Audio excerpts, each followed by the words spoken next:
Хамбог цумын эрүүл мэндийн төв маань 50 орон тоотой, за 37 орны хүчин чадалтай, суурин 8,000 орчим хүн амд, за хөдөлгөөнд 32,000 орчим хүн амд, ойролцоогоор 40,000 хүн амд эмнэлгийн цэцлэмж үйлчлэгийг бол үзүүлдэг ийм эрүүл мэндийн төв байгаа.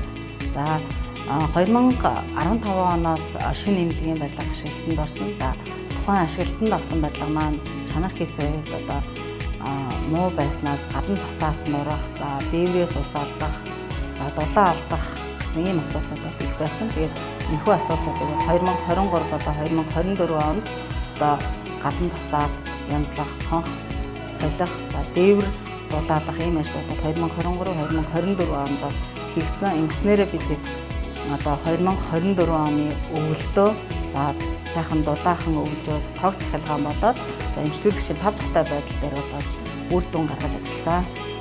Энэхүү одоо ажлыг одоо ажил хэрэг болгоод гүйцэтгэж бидэнд бас ийм сайхан үр дүн өгсөн. За Хамбог цумын удирдлагууд болоод Хамбогт хөгжлийн хурцгаар ойдлогоосаа за барилгын одоо ажлуудыг бол хийж гүйцэтгэсэн байгууллагуудаа гүн талархал илэрхийлье.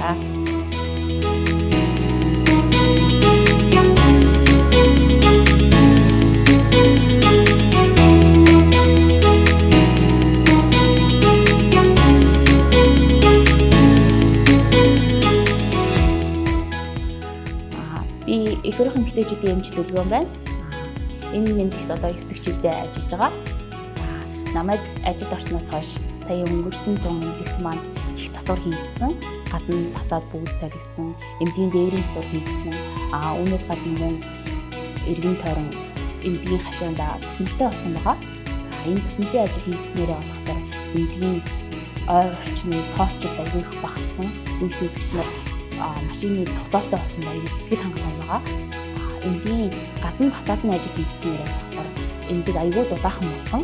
Өмнө нь бид нэр эмнэлэгтээ өвлийн цагтаа дулаан утастай, дээрээс нь өрөө болгонд пентэй байдаг гэсэн бол одоо бид нэр пенгүүгээр дулаахан байгаа. Үйлчлүүлэгч нар маань буцаа бүрэн тайлаад эзлэгээ бүрэн хийхэд ямар нэгэн төвөг өгөхгүй сэтгэл хангалуун байгаа.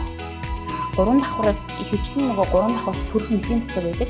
Төрх мэсийн засагт болохоор 3 давхрын дээрээс ус гоожаад манай өрөө бис засны процентны өрөө ус гоождаг байсан бол одоо тэр асуудал маань бүрэн шийдэгдсэн. За энэ бүхнийг маань шийдэж өгсөн оюутлага хөгжлийн хурц сургуулийн хамт олондоо баярлалаа.